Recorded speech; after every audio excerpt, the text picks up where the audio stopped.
Darte gracias porque eres maravilloso, eres bueno con nosotros, que nos das el privilegio para poder estudiar tu palabra en este instante.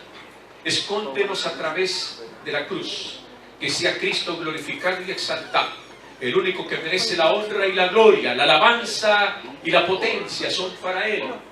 Y queremos pedir la dirección y la comunión de tu Santo Espíritu en medio nuestro, en el nombre precioso de Cristo Jesús. Amén. Bien, mis hermanos, vamos entonces a estudiar una de las 7 iglesias que en el capítulo 2, versículo 18, nos habla acerca de la iglesia de Tiatira. ¿Qué dice la palabra del Señor? Versículo 18, y escribe al ángel de la iglesia de Tiatira, el Hijo de Dios, el que tiene oído y que tiene ojos como de llama de fuego, y pies semejantes a los de bronce bruñido. Dice esto: yo conozco tus obras, y amor, y fe, y servicio, y la paciencia, y que por tus obras postreras son más que las primeras. Pero tengo una cosa contra ti, que toleras que esa mujer Jezabel, que se dice ser profetisa, enseñe y seduzca a mis siervos a fornicar y a comer cosas sacrificadas a los ídolos. Vamos a irnos un poco adelante y dice el versículo 24: pero a vosotros y a los demás que están en Tiatira, cuantos no tienen esa doctrina y no han conocido lo que ellos llaman las profundidades de Satanás, yo os digo, no os impondré otra carga, pero yo les tendré, pero dice la Escritura, pero lo que retenéis, retenedlo hasta que yo venga. Hermanos, esta cuarta iglesia es el cuarto período de la iglesia del Señor. Ustedes, cuando abren el libro de Apocalipsis capítulo 2, se van a encontrar con 7 iglesias. Llegamos también al capítulo 3 del libro de Apocalipsis con la última iglesia, que es la iglesia de la Odisea. Pero usted se pregunta, ¿pero qué simboliza estas 7 iglesias que están escritas o que el profeta Juan nos quiere revelar a nosotros? Mis hermanos, estas 7 iglesias representan los 7 períodos en que Cristo Jesús, nuestro Dios, ha venido dirigiendo, guiando a su iglesia a través de la historia. Tenemos la primera iglesia, que es la iglesia apostólica, la iglesia que Jesucristo fundó con los 12 apóstoles y que se fueron añadiendo el número de aquellos que serían salvos. Esa iglesia de Éfeso tuvo su primer período en el inicio del ministerio de Cristo y los apóstoles a partir del año 31 hasta el año 100, hasta la muerte del último apóstol de Jesucristo, que preservó puramente la doctrina, la enseñanza de Jesús. Y todos sabemos que él murió en el año 100. En el año 100, bien dicho, escribió este libro de revelación, del libro de Apocalipsis, que fue una inspiración divina que Dios se la dio al ángel, a su Hijo Jesucristo, que Jesucristo se la dio al ángel Gabriel, y que el ángel Gabriel le dio este mensaje, esta revelación del libro de Apocalipsis a su siervo Juan, y Juan se lo dio a las 7 iglesias. Y así es como nosotros hemos tenido el verdadero evangelio de Jesucristo. Lo hemos recibido gracias al poder de Dios, comprometidos con el único, la gran responsabilidad de compartir este mensaje de salvación y de juicio a todo el mundo en esta generación. Por lo tanto, nos habla también de una segunda iglesia, que es la iglesia de Esmirna. Aquella iglesia que se mantuvo pura a pesar de la tribulación y a pesar de la apostasía que había, bajo persecución, bajo amenaza, bajo muerte. Hubo un remanente fiel que se mantenía fiel a la causa de Jesús. La iglesia de Esmirna comienza con el período del año 100 y concluye en el 313 después de Cristo. Luego levanta el Señor una tercera iglesia, el mensaje de la iglesia de Pérgamo. Es una iglesia, mis hermanos, que inició su visión a partir del año 313 al año 538. Ustedes recordarán en el año 538, donde se dio un decreto de la supremacía papal, siendo, como decir, la iglesia oficial del Estado En el año 508, la iglesia apóstata, a quien el mismo Satanás hizo caer en apostasía y que ha engañado a muchos, pero que en el año 538 se da el decreto de la supremacía papal. Y a partir de esa fecha comienza la iglesia de Tiatira, a partir del 538, pero finaliza en el año 1517. Y vamos a detenernos entonces a hablar un poco acerca de esta iglesia de Tiatira. ¿Qué significa ese nombre, la iglesia de Tiatira? Es una iglesia que tiene el simbolismo, una iglesia que fue sacrificada, sacrificio contrito, una iglesia que fue humillada bajo dominio, bajo persecución, bajo amenazas de muerte. Ese grupo pequeño, siempre a través de la historia, cuando la iglesia cae en apostasía, Dios preserva un remanente fiel, que ama a Dios, que preserva la verdad.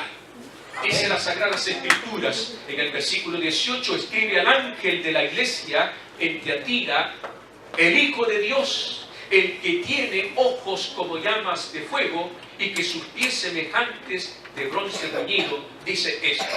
Hermanos, esta figura es la revelación de Cristo Jesús a la iglesia de Tiatira.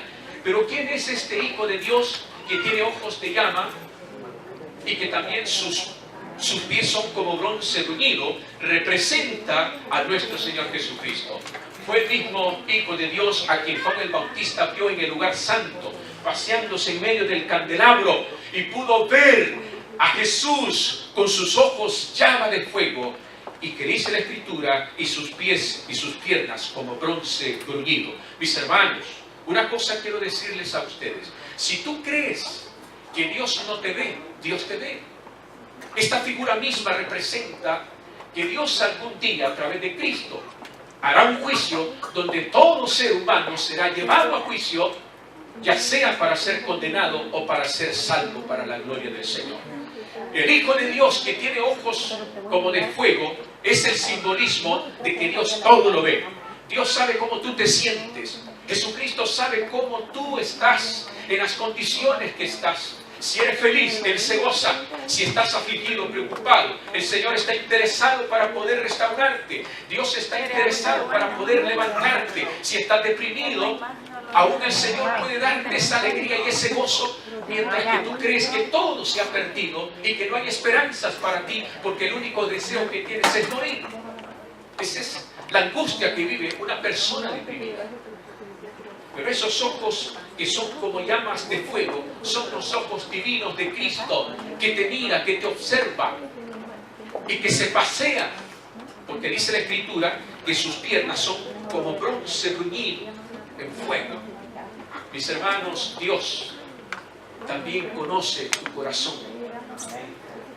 Llamas de fuego son sus ojos y sus pies bronce bruñido.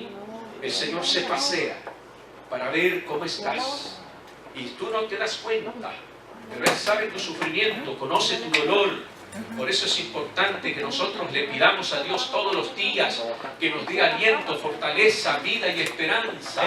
Si hay algún problema por el cual tú estás pasando, ponle todo eso en las manos de Dios, porque Dios tiene 1000 soluciones a un problema. Amén, amén, amén. Dice la Escritura que Dios mira a los hijos de los hombres para ver si hay algún entendido que busque a Dios.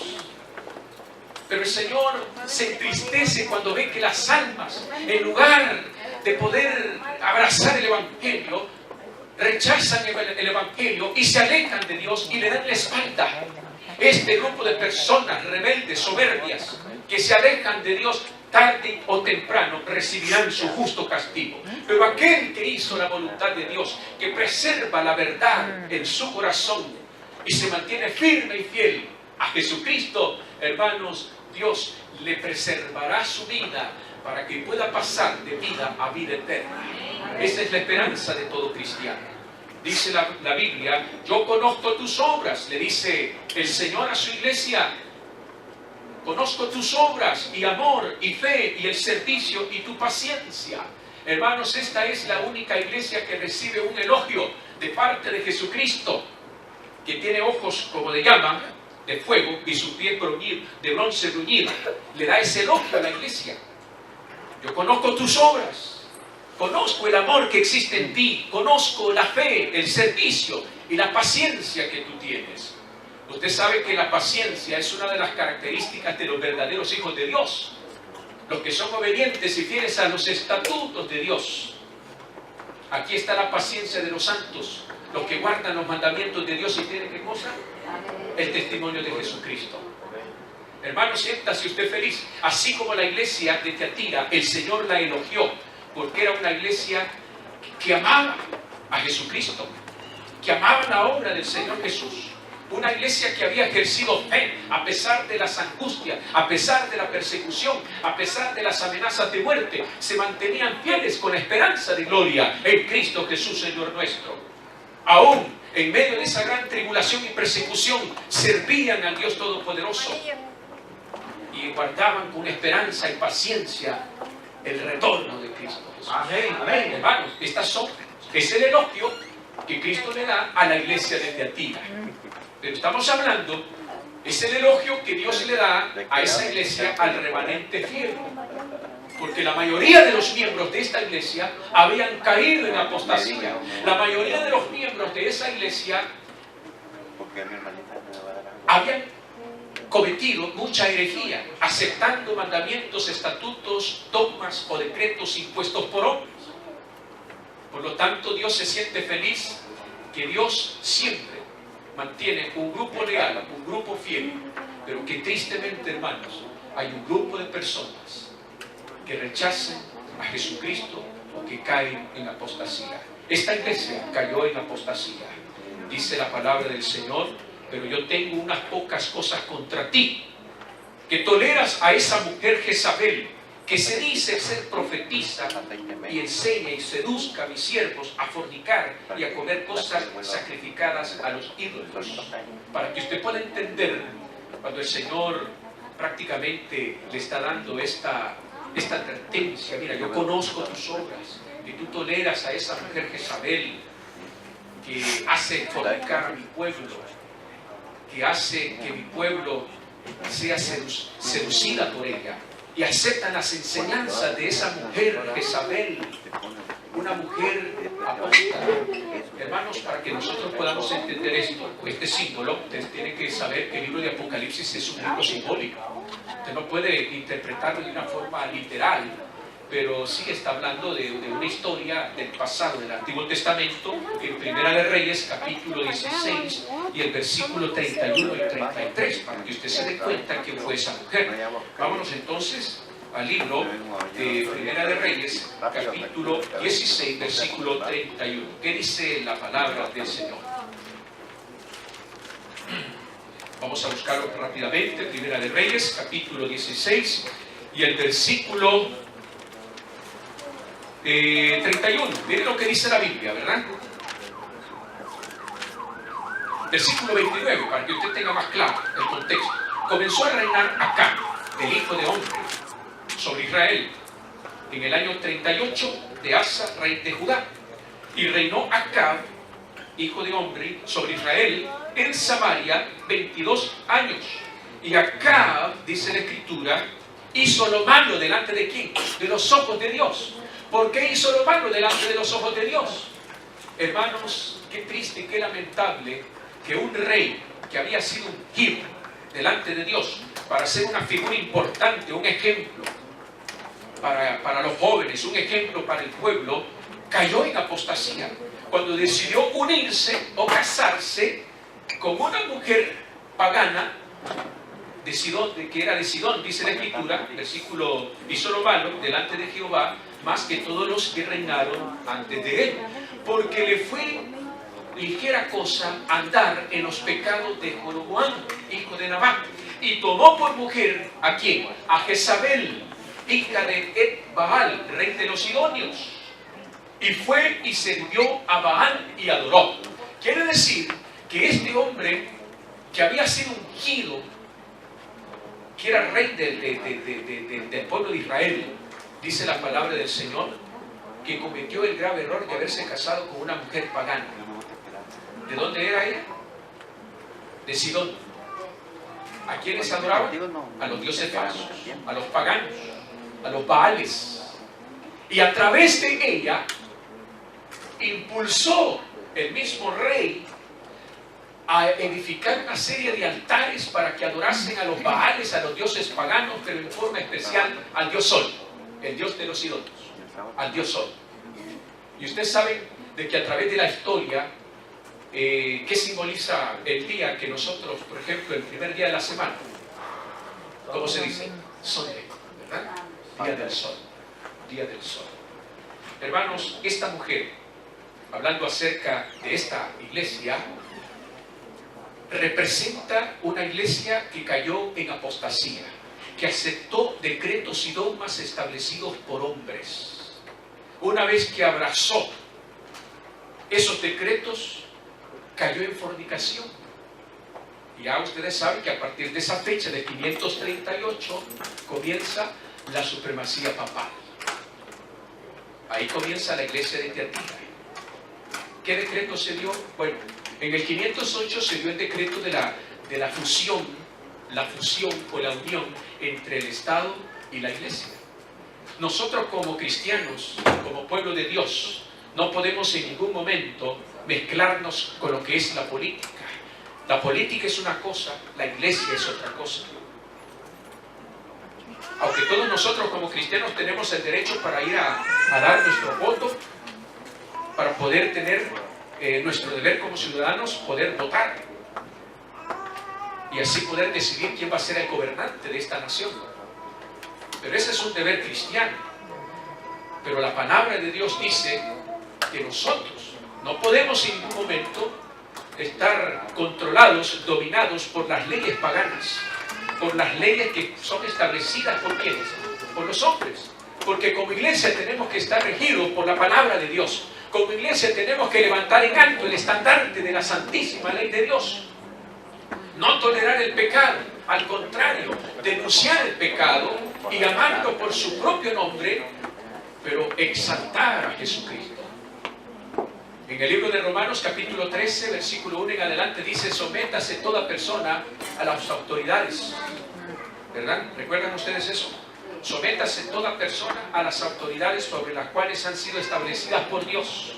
El que no se somete a la autoridad puede caer en condenación. ¿Por qué? Porque si usted infringe una ley federal en este país, pues usted cae en condenación, porque hay una ley que lo condena y usted puede ser llevado a juicio. Todo eso nosotros lo entendemos como cristianos, como personas que nos regimos por principios morales y cristianos, pero tenemos que hacer la diferencia, porque va a llegar el día en que el Estado va a decretar leyes que van en contra de la palabra del Señor, y usted no puede abrazar una ley que va en contra de la palabra de Dios, porque si usted abraza esa ley que va en contra de los principios establecidos a través de la palabra de Dios, usted mismo cae en apostasía y cae bajo condenación. Por lo tanto, hay que vivir con sabiduría y hacer la diferencia. Nosotros tenemos que ser regidos por la palabra de Dios que vive y permanece para siempre. Exaltar la santísima ley de nuestro Dios el Todopoderoso. Vamos otra vez, hermanos, a lo que dice el libro de Salmos. Vayamos al libro al libro de Apocalipsis, al capítulo 2, del versículo 20. Continúa diciendo: pero tengo unas pocas cosas contra ti, que toleras que esa mujer Jezabel, que se dice ser profetisa, enseñe, seduzca a mis siervos a fornicar con ella cosas sacrificadas a los ídolos. Hermanos, hay una iglesia popular que nosotros conocemos como la Santa Madre Iglesia Católica Apostólica Romana. Ha caído en apostasía, o por muchos años, por muchos siglos, ha hecho beber del vino del furor de su fornicación a los reyes de la tierra, como también a todos los moradores de la tierra. Y es triste y lamentable cuando la gente va en pos y se maravilla en pos de la bestia, como dice la palabra de Dios en el libro de Apocalipsis capítulo 13.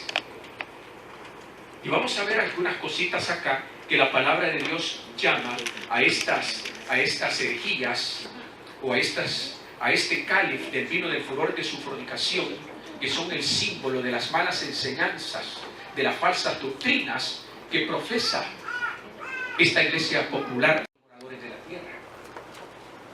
Vamos a ver alguna de estas. El Señor les llama profundidades de Satanás. Por ejemplo, dice el versículo 24, pero vosotros y a los demás que están en Tiatira, a cuantos no tienen esa doctrina y no han conocido lo que ellos llaman profundidades de Satanás, yo os digo, no os impondré otra cosa. Quiere decir que aunque la iglesia había caído en apostasía, había un grupo, un remanente que se mantuvo fiel a Dios para preservar la doctrina de Jesucristo pura, fiel y verdadera.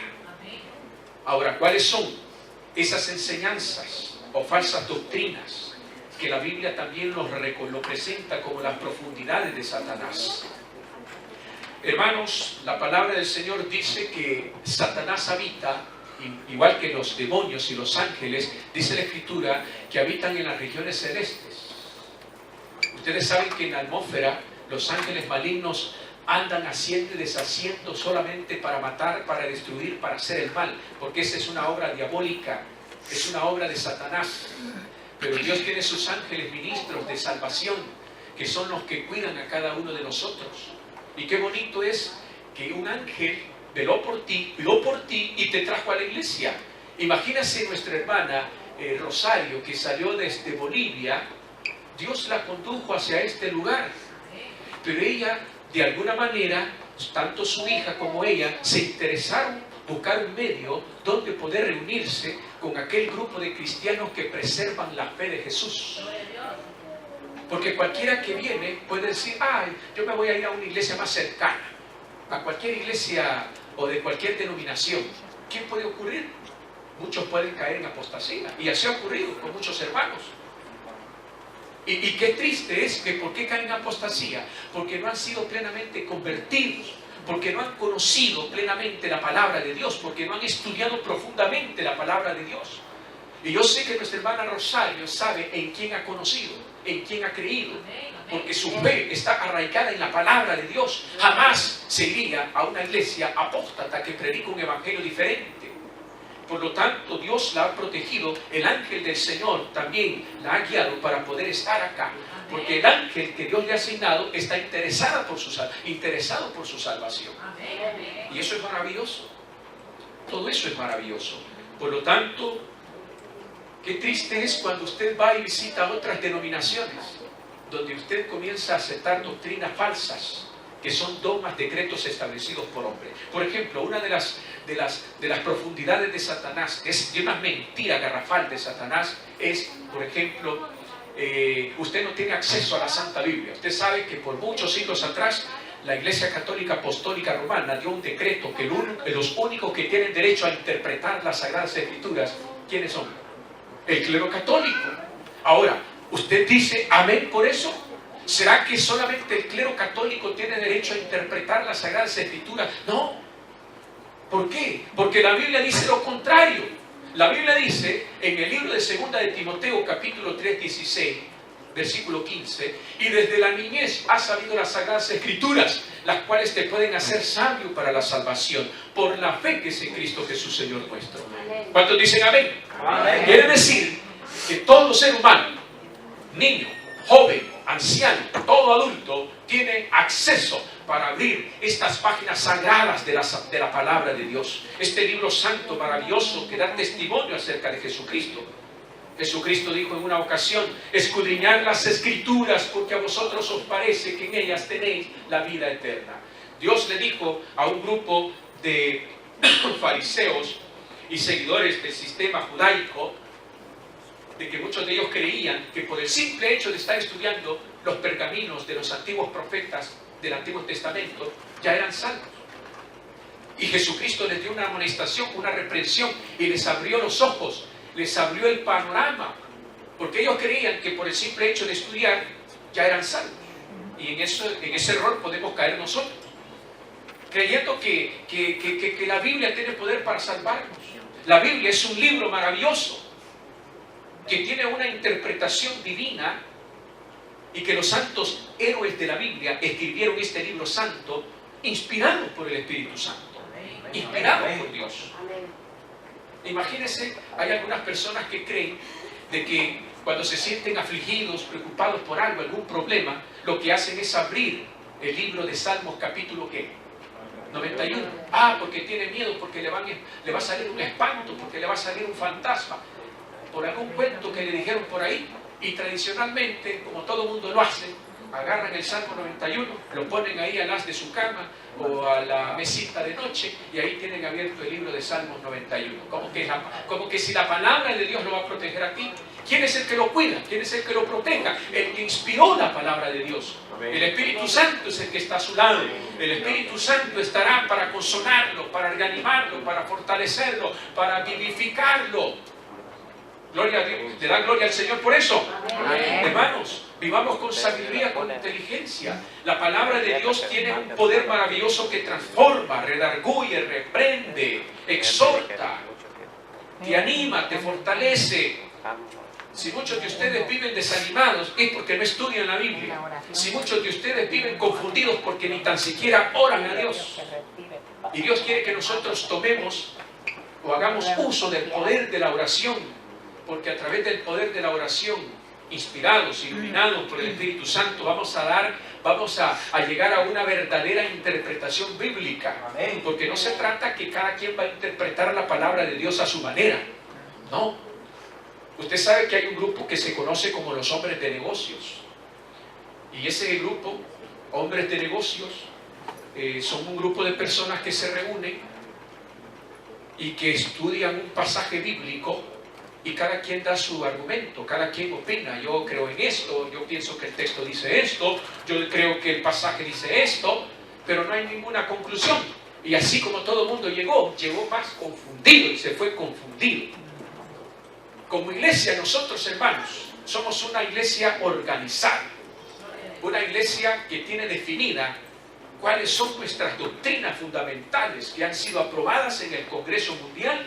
Y una vez que han sido aprobadas en el Congreso Mundial por hombres expertos en teología, estudiosos, sabios en el conocimiento de la palabra de Dios, que Dios nos inspira, nos ilumina, para que como iglesia nosotros podamos ir juntos como una iglesia mundial en una misma dirección, no extraviados, cada quien tomando su camino. Somos una iglesia bendecida, gloria al Señor, porque la palabra nos bendice, nos une. Tenemos una misma fe, una misma esperanza para la gloria de Dios. Por lo tanto, la solución a sus problemas emocionales, la solución a sus problemas físicos, la solución a sus problemas espirituales está en la palabra de Dios, en aquel que reveló este mensaje de salvación a su siervo Juan y que lo dio a su iglesia para que nosotros seamos bendecidos y prosperados con esperanza de alcanzar victoria sobre el pecado. Amén. Así que, mis amados, dice la palabra de Dios, profundidades de Satanás.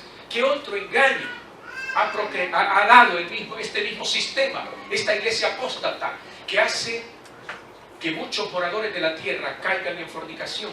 Por ejemplo, nosotros hemos conocido de que desde que yo estaba pequeñito, siempre el 3 de mayo teníamos que ir ¿a qué? A celebrar lo que es el Día de la Cruz. Y para mí era una alegría cuando era niño, porque el 3 de mayo me levantaba tempranito, nos íbamos a la escuela, y lo primero que llegaba era que en la escuela experimental Dr. Romero Albergue ponían una cruz inmensa y ponían muchas frutitas, cocos y coquitos y una serie de cosas. Y yo llegaba felizmente ahí a comer ahí los frutos, el mango, que era bien rico, mango verde, sazoncito, mangos maduros. Ahí encontraba otro tipo de frutas riquísimas, coyoles. ¿Se acuerdan ustedes de lo que nosotros decíamos? Los coyolitos, ¿verdad? Un poco medio tetelque, pero riquísimo, ¿verdad? O paternas, pepetos, y usted disfrutaba comiendo, ¿verdad? O anonas, imagínense. Y entonces, eso prácticamente lo hacía. Y me gustaba ir a visitar a los vecinos y a las vecinas, porque en mi casa, mi mamá le llegó la luz de la verdad. Mi mamá llegó a comprender la verdad del Evangelio de Jesucristo, que el único que merece adoración y alabanza es Cristo, el que murió en la cruz, no en sí la cruz, el madero. Y me gustaba ir donde el vecino, porque el vecino también había levantado en el patio de su casa una pequeña cruz con un montón de frutas. Y para mí el 3 de mayo, hermano, disfrutaba comiendo todo tipo de frutas, ¿verdad? Pero esas son profundidades de Satanás, engaños de esa mujer que hace beber del vino del furor de su fornicación a todos los moradores de la tierra. Imagínense que mucha gente sigue celebrando el Día de la Cruz como una tradición. Usted no puede seguir tradiciones. Jesús dijo: este pueblo de labios me honra, pero su corazón está lejos de hacer mi voluntad. Apartémonos de todo tipo de tradiciones, pero rijamos nuestra Biblia en la palabra de Dios, que tiene firmeza, porque la palabra de Dios nos habla del Cristo crucificado, del Cristo que fue resucitado, el Cristo que fue ascendido al cielo y el Cristo que está próximo a venir a esta tierra. Amén.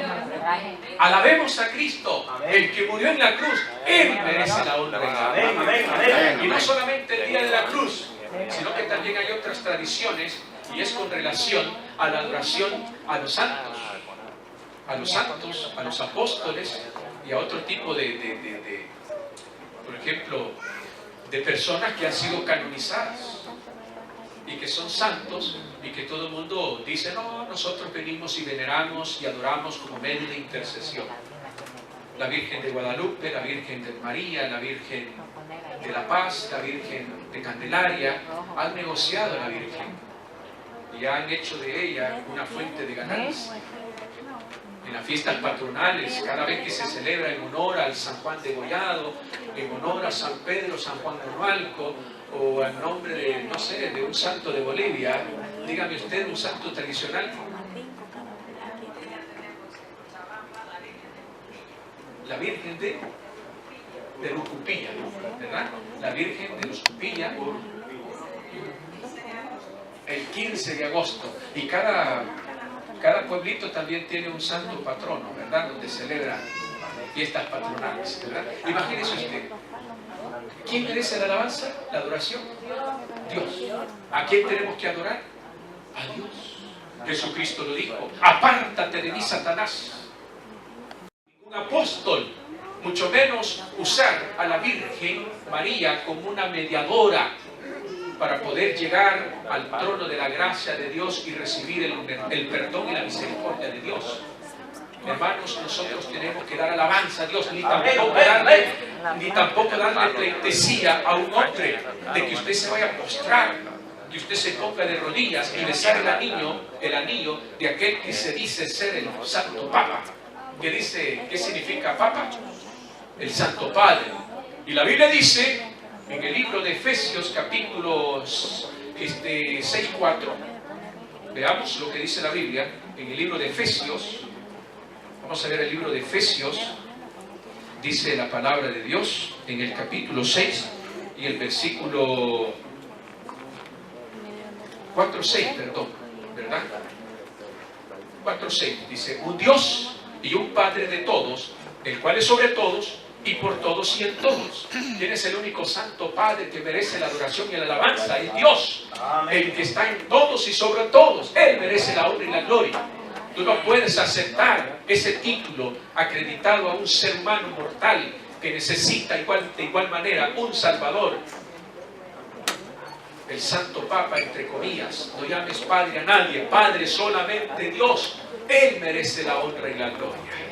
Si hay alguno aquí en nuestro medio que se siente triste, que ha perdido a su Padre, en el cielo tú tienes un Padre que te ama, que dio su vida por ti y que está dispuesto a darte muchas cosas que tú no tienes, pero que Dios está dispuesto a darte a ti cosas maravillosas.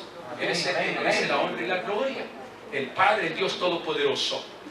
Si te sientes triste porque no tienes un Padre, hermano, qué triste.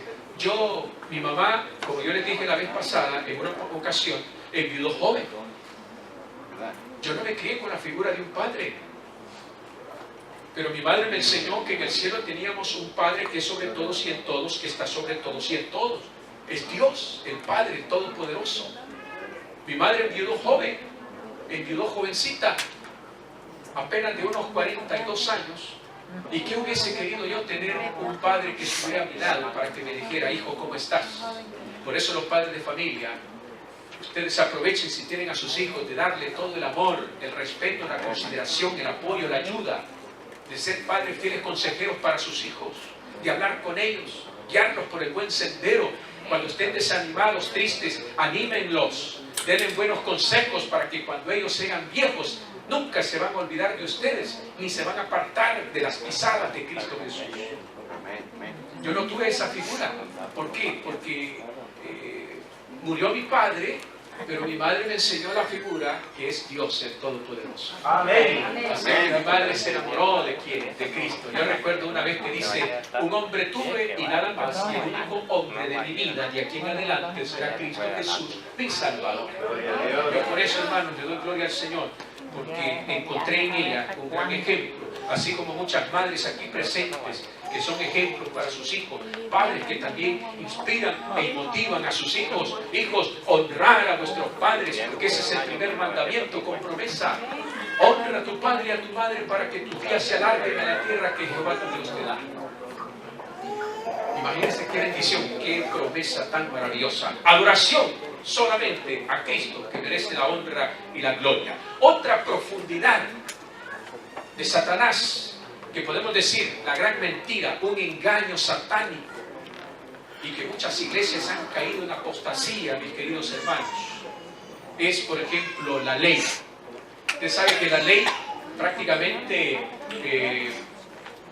si comenzamos a hacer una comparación entre lo que es la ley, según el Catecismo Católico, está escrito de una forma diferente a lo que la palabra de Dios menciona en el libro de Éxodo capítulo 20.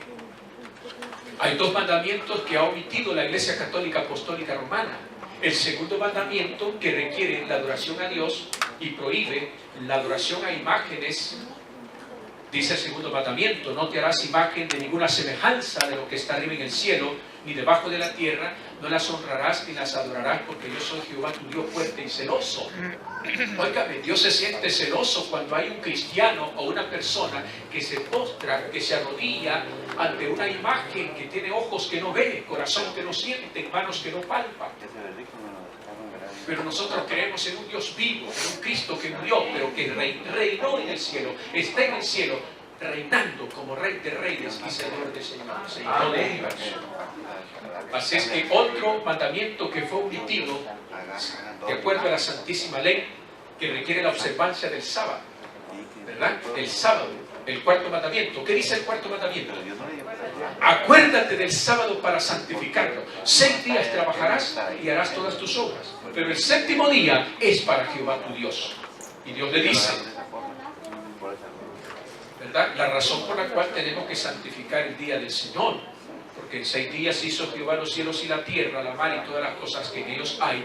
Por eso Jehová bendijo el sábado, lo santificó y lo reposó. ¿Cuántos dicen amén? Amén. Por eso es que nosotros hemos venido, cada sábado, venimos a adorar a nuestro Creador. Venimos a adorar ¿a quién? A nuestro Redentor, a Cristo Jesús.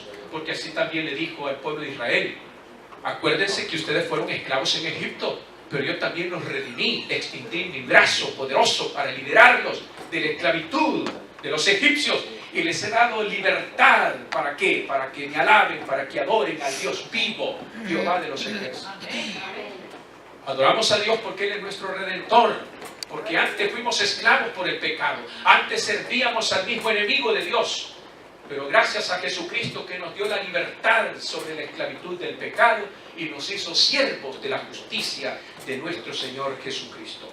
Por lo tanto, hermanos, démosle gloria al Señor, porque como iglesia remanente en estos últimos días tenemos que preservar estas verdades bíblicas para la honra y la gloria de nuestro Dios el Todopoderoso. Nosotros, hermanos, el cuarto mandamiento es de suma importancia para nuestras vidas, porque el sábado es un remedio contra el ateísmo y el evolucionismo. Me da tristeza cuando en las universidades seculares, ¿qué aprenden nuestros hijos? De que el ser humano viene a través de una especie de los simios, ¿verdad? Del mono. ¿Se acuerdan ustedes? Todo eso se estudia en las clases.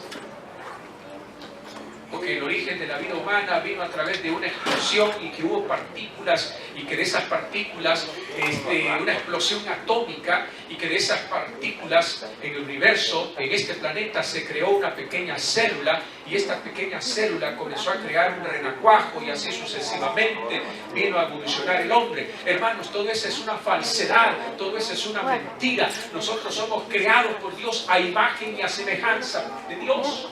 El sábado es la solución del ateísmo. Dios existe, Dios es real, Él está en el cielo, nos formó, nos hizo. Aunque nosotros no lo podemos contemplar, pero vivimos por fe y obedecemos por fe, porque Dios es real. El sábado es el remedio, mis queridos hermanos, contra la pecaminosidad. Santifique el sábado y pondré señal entre vosotros para que sepáis que yo soy Jehová que os santificó. Dios hace la diferencia entre un pecador con un hijo santo que lleva el sello de Dios vivo en su frente, que se caracteriza por adorar a Dios en el verdadero día del sábado. El sábado, mis hermanos, es un remedio contra las angustias, contra las faenas. El sábado es el remedio. Por eso dice la Biblia: si te abstienes del sábado de no pisotear mi día santo, y lo llamas una delicia santo, glorioso a Jehová, y lo venerares no andando en tus propios caminos, ni buscando y haciendo tu propia voluntad, ni hablando tus propias palabras, entonces te deleitarás en Jehová. Te deleitarás en Jehová. Y hay una promesa para los verdaderos adoradores de Dios con respecto al sábado: te haré subir sobre las alturas de la tierra y te daré a comer la heredad de Jacob tu padre.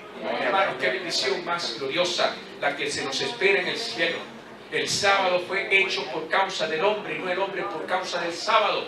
Cuando usted está angustiado durante toda la semana con una carga pesada por el estrés, con esa angustia de tanto trabajo, usted está fatigado, usted está cansado, usted está desesperado y físicamente necesita un descanso, físicamente necesita un reposo, pero no solamente físicamente, sino también espiritualmente, porque es probable que durante la semana haya pecado contra Dios y vive con un sentimiento de culpa.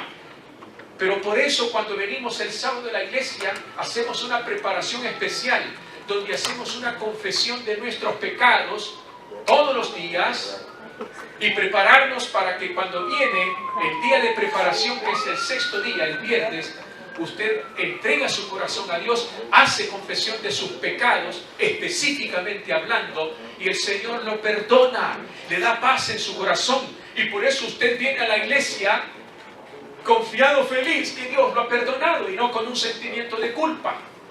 Amén. Alabamos a Dios por eso. Amén. Amén. El sábado es un día, es el remedio contra las angustias y las faenas de este mundo. Por eso tenemos que darle gloria a nuestro Dios el Todopoderoso.